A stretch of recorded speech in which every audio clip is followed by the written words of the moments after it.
예, 총장님. 아까 김영배 의원님이 이제 검찰발 보도가 많이 늘고 있다. 그래서 피의 사실 공표가 이루어지는 것 아니냐, 뭐 이런 우려를 좀 표하셨어요. 사실 이제 검찰이 언론을 활용해서 수사한다, 이런 평이 있어 왔습니다. 그죠?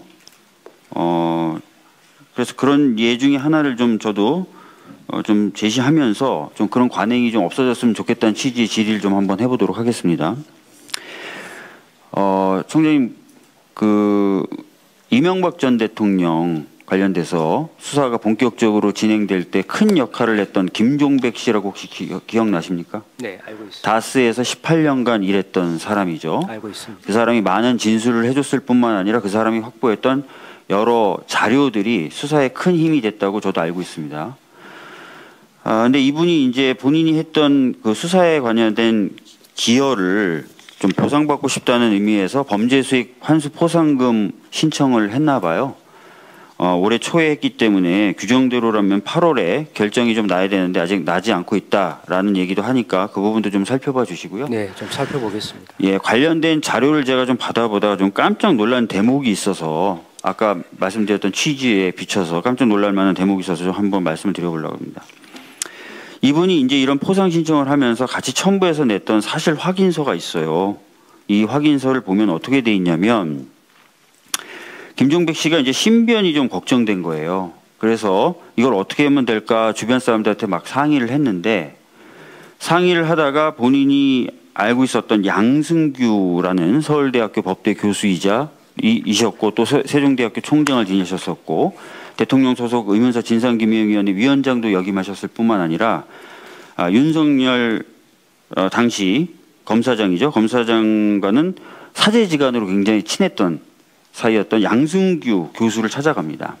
그래서 양승규 교수한테 이런 것들을 좀 고발해가지고 바로 잡히게 만들고 싶다라고 했더니, 근데 나는 신변이 좀 걱정된다고 했더니 양승규 교수가 윤석열 검사장에게 통화를 합니다. 그 자리에서 통화를 했더니 윤석열 검사장이 저희가 바로 수사를 할 수 없으니 우선 언론에 제보하여 이 문제를 터뜨리면 그 이후에 검찰에서 수사하겠다라고 김종백에게 알렸다고 본인 스스로 이렇게 확인서를 작성해서 김종백 씨에게 최근에 준 겁니다.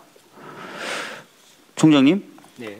검사장 아니 뭐 그 정도 안 되더라도 검사라면 누군가 확실한 정보를 알고 있고 범죄 관련된 그리고 확실한 자료를 갖고 있어서 고발하겠다 그러면 본인의 의무이자 업무로서 그것을 받아서 수사를 하는 게 맞겠죠, 그죠?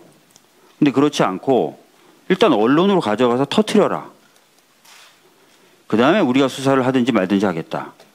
이렇게 하는 거 온당합니까? 의원님, 저거는 또 한 사람의 주장 아니겠습니까? 반대의 말을 들어보지 않고 저게 다 맞다고 할 수는 없는 것이고, 의원님 말씀하신 피의사실 공표는 검찰의 수사 진행 중에 저는 피의사실 공표뿐만 아니라 언론을 활용한 검찰의 수사 태도에 대해서 지적을 하겠다고 분명히 말씀을 드렸고요. 아까도 말씀드렸지만 이분은 뭐 서울대 법대 교수나 뭐 세종대학교 총장 뭐 이런 직위를 거쳤다 뿐만 아니라 윤석열 대통령하고는 사제지간으로 막역한 사이예요. 그럼에도 불구하고 제가 그건 알 수가 없습니다. 김종백 씨를 위해서 이런 사실 확인서를 써준 겁니다. 네. 그러나 제가 그래서 이 사실 확인서의 신빙성은 저는 상당히 높다고 보고요. 그런데 이제 이 내용대로라면 고발을 하겠다는데 그 고발을 접수해서 규정대로 처리하는 것이 아니라 언론에 터뜨려라. 그럼 그 다음에 수사하겠다라고 얘기한 것이어서 전 문제가 있다고 생각을 하고. 시점이 언제라고 말씀 주셨습니까? 2017년 5월경입니다. 이 네. 확인서에서 적시되어 있는 사실관계의 시점은요. 예. 이 사실확인서는 22년도에 작성됐어요. 필요하시면 드려도 되는데 이미 이거 접수한 거라서 구해서 보실 수 있어요. 저는 이게 온당한 처사는 아니다라고 생각이 듭니다. 그래서 제가 드리고 싶은 말씀은 아까 김영배 의원님이 말씀하신 피의사실 공표 등과 관련된 그런 부분도 있고, 아예 사건 수사 초기부터 언론을 활용하는 이런 방식, 이런 것들이 검찰 수사에 대한 신빙성을 오히려 떨어뜨리고, 그리고 오히려 이제 수사 받는 사람들의 인권이나 이런 부분은 침해할 수 있는 그런 모습이다. 그래서 앞으로는 이런 부분이 없었으면 좋겠다라는 말씀을 드리는 거예요. 어떻게 생각하십니까? 말씀드린 것처럼 42개 언론사가 250명, 300명 정도가 서초동에 상주를 합니다. 그리고 지금은 수사를 받고 귀가하는 사람들도 과거처럼 입을 닫고 있지 않습니다. 본인들이 나가면 오히려 자신들의 입장을 강변하기 위해서 언론을 접촉을 합니다. 저희들이 통제하려고 해도 그 사람들의 말을 통제할 수가 없습니다. 또 국회에서 압수수색 영장 사본을 교부하도록 제도를 바꿔놨습니다. 이 압수수색 영장은 수사의 초기 단계인데 이것이 온통 다 돌아다닙니다.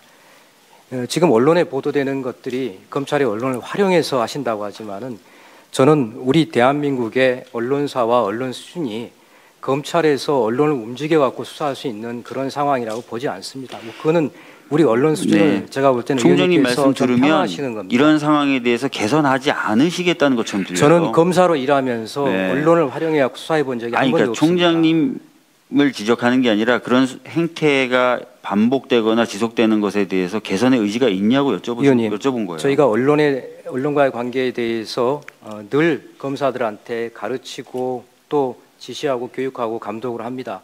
그리고 조금이라도 보안이 새지 않도록 제가 늘 강조를 하고 있습니다. 의원님 말씀하시는 그 입장에 대해서는 저도 공감하고 동의합니다. 좀 더 신경을 좀 많이 써주셨으면 좋겠고요.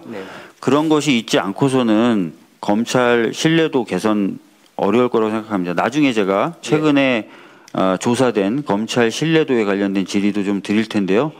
그 부분에서 연속해서 좀 계속 질의하도록 하겠습니다. 이상입니다. 네.